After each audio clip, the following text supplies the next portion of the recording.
Esta representación es de esta misma investigación que estamos hablando, y básicamente la idea es verlo como un proceso. Como decía Carol, en un principio lo que había eran otras categorías que estaban más asociadas al contenido de los ítems. En el caso de los ítems de verbal, habían ítems que eran de filosofía, o ítems que eran de arte, o ítems que llamábamos de ciencias sociales.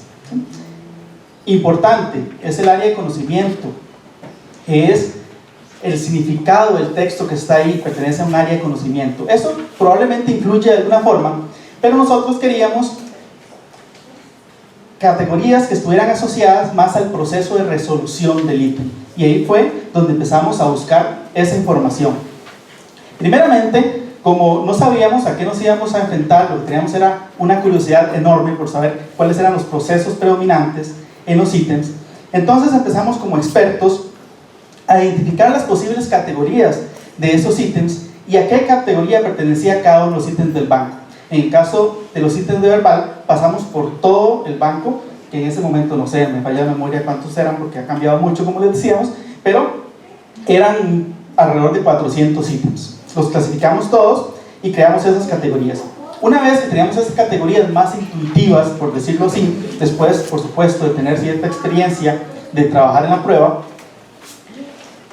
fuimos a la bibliografía, una bibliografía muy interdisciplinaria, que era de psicología, que era de lingüística, etc., para ver cómo podíamos justificar o sustentar teóricamente esas categorías de la prueba. Una vez que habíamos definido esas categorías, que se podían justificar teóricamente, tomamos la decisión de revisar otra vez los ítems y reclasificarlos. ¿Sí? Una vez con esa reclasificación, tomamos la decisión, ahora sí, de traer los estudiantes. En el caso de nosotros, como los ítems de verbal se resuelven un poquito más rápido, traímos a 15 estudiantes para que resolvieran los ítems en voz alta. Confirmamos que algunas de esas categorías que habíamos propuesto teóricamente e intuitivamente estaban ahí, otras no sobrevivieron a ese proceso. ¿Por qué? Porque había una categoría predominante. Por ejemplo, nosotros teníamos una categoría que se llamaba causa-consecuencia, y causa-consecuencia no fue reportada por los estudiantes.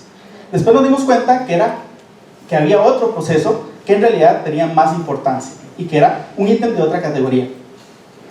Bien, de ahí las entrevistas, creamos una prueba piloto y las aplicamos aproximadamente a 500 estudiantes de primer ingreso.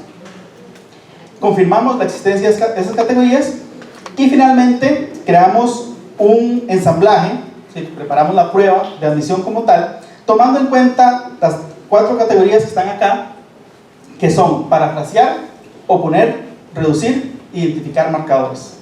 Identificar marcadores está ahí tachadito porque precisamente nos dimos cuenta de que tampoco eran esas categorías fuertes. ¿Qué pasa con categorías que existieron como causa-consecuencia o como identificar marcadores? Que fueron absorbidas por otras categorías, como les decía, más importantes. Por ejemplo, muchos de los ítems que tenían un marcador discursivo, esto es un pero, un sin embargo, un no obstante, ejemplos específicos, en realidad terminaron perteneciendo a la categoría de oponer. ¿Por qué? Porque a fin de cuentas las ideas que estaban ahí lo que hacían era oponerse. Eso fue entre el 2013 y el 2015.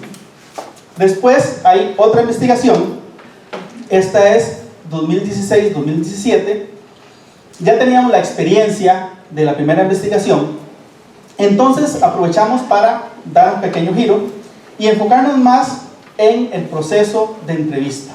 ¿Qué aporte nos estaba haciendo el proceso de entrevista como metodología? Aprovechamos además para confirmar otras categorías que no habíamos confirmado tan contundentemente como en la primera investigación. Suponer y presuponer. Ahora vamos a hablar de en qué consiste cada una de estas categorías.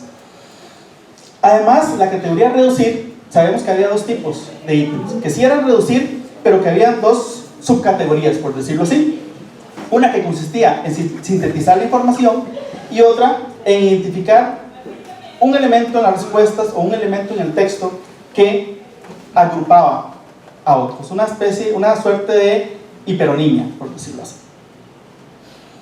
Bien, además aprovechamos, como les decía, para contrastar estas entrevistas.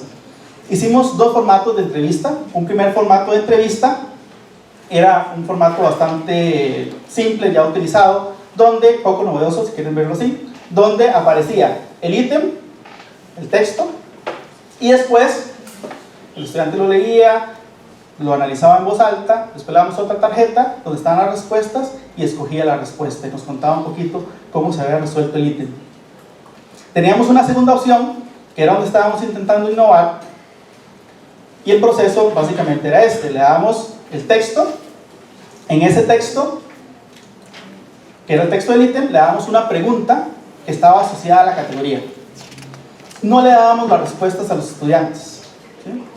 La idea era que el estudiante, con base en la pregunta, tenía que responder algo muy parecido a lo que estaba en las opciones de respuesta. Si era así, la categoría se confirmaba. Fue bastante exitoso también, y así fue como confirmamos suponer, presuponer y las dos subcategorías de reducir. Con esos ítems también, después ensamblamos, con esas categorías ensamblamos las pruebas del año siguiente. Hablemos un poquito de las categorías. Yo no les traigo ejemplos, ¿sí? Pero les traigo, lo veo más como proceso. Lo veo más como un proceso. Generalmente en los ítems de verbal tenemos dos textos o dos partes del texto, la unidad 1 y la unidad 2. Esto es una palabra, un enunciado, una oración o el párrafo completo del texto principal. Y tenemos que identificar la relación con la instrucción o con la respuesta. Entonces, piensen en unidad 1 y unidad 2 como porciones del texto, ya sea encabezado, sea instrucción o sea opción de respuesta. En el caso de oponer, ¿qué tenemos que identificar? Una oposición, una suerte de antonimia o simplemente una oposición textual, que no depende solamente del léxico, no solamente depende del vocabulario. Generalmente esta oposición se da a nivel de significado. En parafrasear, ¿qué buscamos? Que la unidad 1 y la unidad 2 tengan una relación de sinonimia, por decirlo así, o que sea una equivalencia a nivel de significado.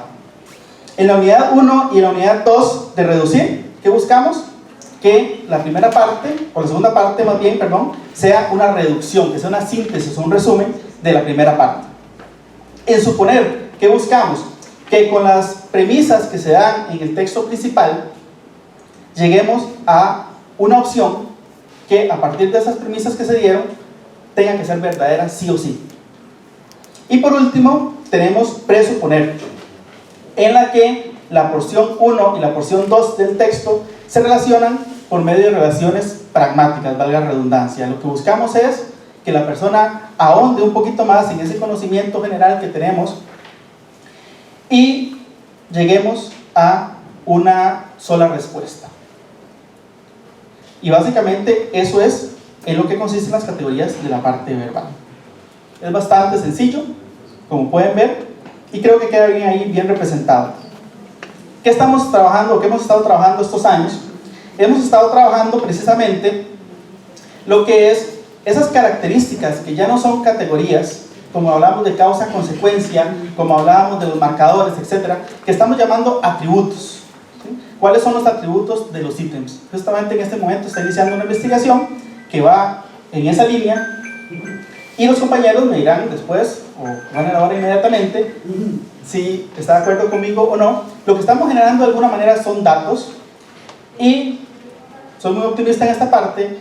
Lo que esperamos es que con esos datos podamos empezar a aplicar herramientas más adelantito, algunas más básicas que otras, de inteligencia artificial, como lo son la minería de textos, como lo son el machine learning, el deep learning, etc. Entonces yo creo que en eso estamos y hacia eso vamos. Muchas gracias.